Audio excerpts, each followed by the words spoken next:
წინასწარი მონაცემებით 2024 წლის 14 ნოემბრის მდგომარეობით საქართველოს მოსახლეობის რიცხოვნობამ 3.914.000 შეადგინა, საიდანაც 2.078.000, ანუ 53% ქალია, ხოლო 1.826.000, ანუ 47% კაცი.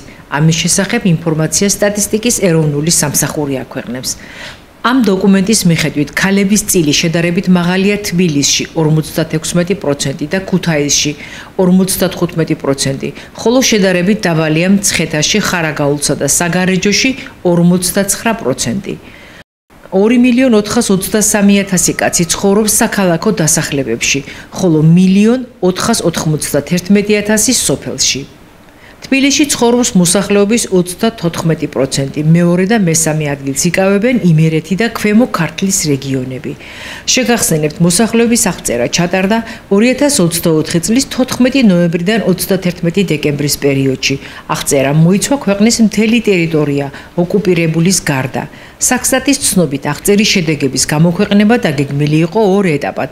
წინასწარი შედეგები ხელმისაწვდომი გახდა დღეს 25 ივნისს, ხოლო აღწერის დეტალური შედეგები გამოქვეყნდება მომავალი წლის ივნისში. ისრაელსა და ირანს შორის ცეცხლის შეწყვეტის შესახებ შეთანხმების მიღწევის შემდეგ, როგორც ამერიკის შეერთებული შტატების ლიდერი აცხადებს, ახლო აღმოსავლეთში მშვიდობის დრო დადგა. ომი დასრულდა. საბრძოლო ოპერაციამ კი, როგორც აცხადებენ, ირანის ბირთვული პროგრამა საგრძნობლად დააზიანა. ბენიამინ ნეთანიაჰუს თქმით, ირანის ბირთვული პროგრამა წყალს გაატანეს და თუ ვინმე შეეცდება მის აღდგენას, ისეთივე ძალით იმოქმედებენ, როგორც ამ შემთხვევაში მოხდა. მისი თქმით, ირანთან ომში ყველა ამოცანა შესრულებულია, თუმცა თავდაცვის ძალები მაღალი დონის მზადყოფნის რეჟიმში რჩება.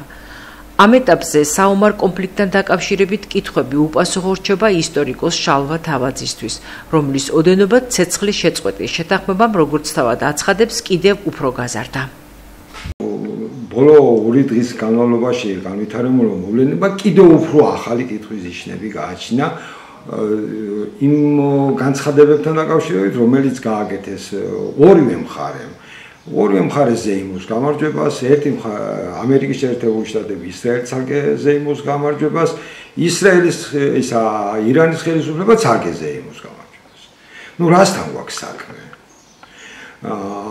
თითქოს ომი დამთავრდა, მაგრამ ტრამპის განცხადება უფრო პოლიტიკური შინაარსის მატარებელი უფრო ჩანს, ვიდრე ომის ფაქტობრივი დამთავრებისა.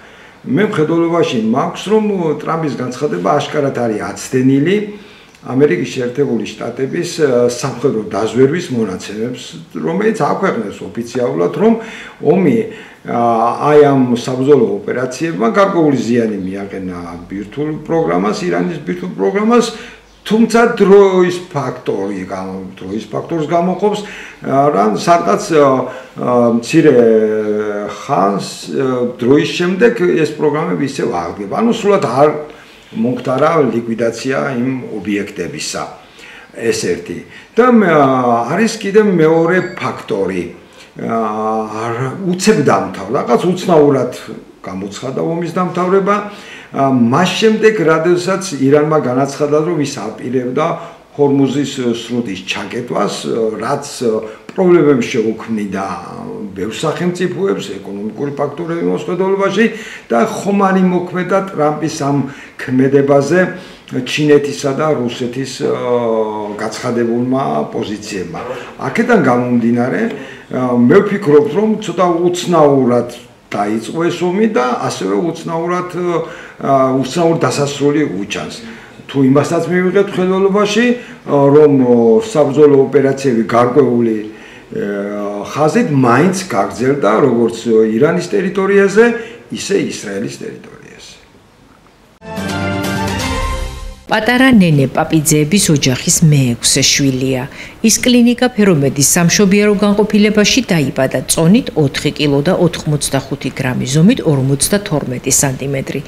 30 წლის მრავალშვილიანი დედისთვის კიდევ ერთი ჯანმრთელი შვილის დაბადება ერთით მეტი ბედნიერებაა და თავს იღბლიან ქალათვლის. კარგად გრძნობ, ბავშვიც კარგად არის. რავი, ამაზე უკეთესი რა უნდა გააკეთოს ქალმა და ამაზე უკეთესთვის უნდა მოკიდოს ხელი. ძალიან დიდი ბედნიერებაა მე-6 ბავშვით. უფროსი მყავს 9 წლის, ყველაზე ემაზი პატარა არის 1 წლის.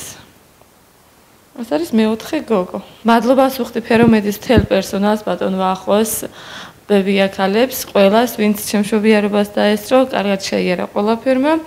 ბატონ კოტე ექიმსაც ძალიან დიდი მადლობა მთელი ამ ხნის მანძილზე ხელი შეწყობისთვის და ძალიან ყვაყოფილი ვარ ყველაფრით. მარინე პაპიძე ყველა საჭირო სამედიცინო სერვისს ფერომედის სამშობიაროში იღებდა.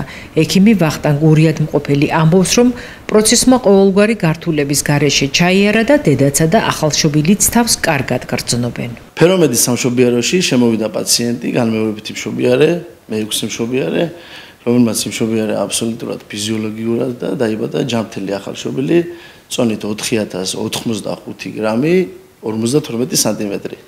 დედას და ახალშობილიც ორივე თავს ძალიან კარგად გრძნობს და ყველაფერმა ჩაიარა იდეალურად.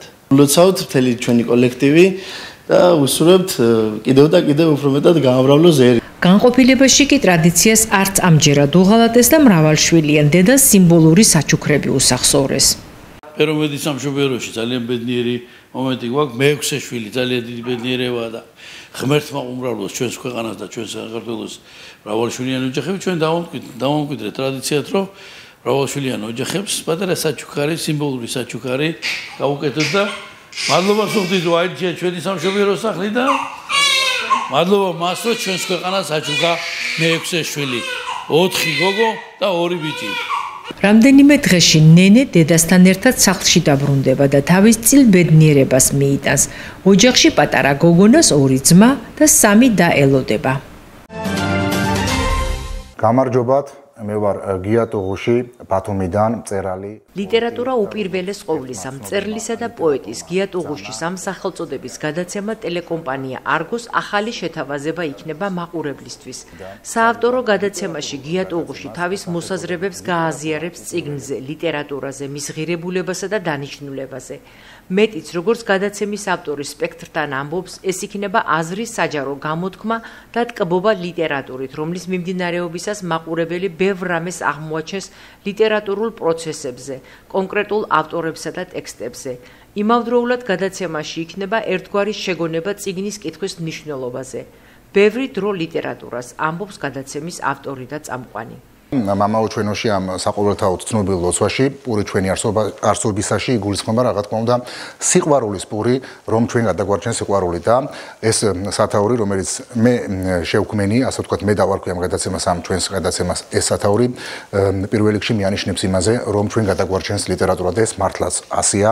რა თქმა უნდა, გადაცემები იქნება ძირითადად მონოლოგიური, მაგრამ არ იქნება პრობლემა, რომ მოვიცვათ ასევე სხვა ფილოსოფოსი, პოეტი, მწერალი თუ ლიტერატურაცოდნე და გავმართოთ უშუალოდ დიალოგური საუბრები და პირველ რიგში ეს ძალიან მნიშვნელოვანი იქნება ჩვენი საზოგადოების აზროვნების თვალსაწიერის გაფართოებისთვის, რაც ძალიან მნიშვნელოვანია და მე უკვე ვთქვი და კიდევ ერთხელ გავიმეორებ, რომ პირადად მე ცხოვრებაში, როდესაც დამიდგა სულიერი კრიზისი, გადამარჩინა სწორედაც რომ წიგნმა და ლიტერატურამ. ლიტერატურა უპირველეს ყოვლისა ეთერში თვეში ერთხელ გავა. ბოლო პარასკევს საღამოს 10 საათზე.